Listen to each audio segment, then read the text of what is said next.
अस्सलाम वालेकुम दोस्तों, आप देख रहे हैं क्रिकेट न्यूज़। दोस्तों आपको बहुत बड़ी खबर से आगाह करते चलें, पीएसएल की टॉप 2 टीमों का ऐलान हो गया है जो पीएसएल का सेमीफाइनल लाजमी खेलेंगी। दोस्तों आपको बताते चलें, कराची किंग पॉइंट टेबल पर नंबर 6 पर है। कराची किंग पीएसएल के इवेंट से ही बाहर हो गई है। Quetta gladiator PSL point table पर नंबर 5 पर है। कोयटा के भी 50% इवेंट से बाहर होने के चांस हैं। पेशावर ज़ल्मी नंबर 4 में जगह बना चुकी है।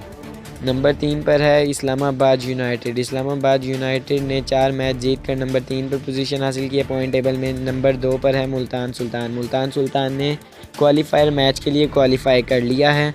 मुल्तान सुल्तान ने 6 में से 4 मैच जीतकर पीएसएल के क्वालिफायर मैच के लिए क्वालिफाई कर लिया है। लाहौर कलंदर नंबर 1 पर है, जिसने 6 में से 5 मैच जीतकर 10 पॉइंट के साथ पॉइंट टेबल पर नंबर 1 पोजीशन हासिल कर ली है। जी हाँ दोस्तों, लाहौर कलंदर भी पीएसएल के क्वालिफाई मैच खेलेगी। दोस्तों अगर वीडियो आपको अच्छी लगी हो तो वीडियो को लाजमी लाइक कर दें, चैनल को लाजमी सब्सक्राइब कर दें। खुदा हाफिज़।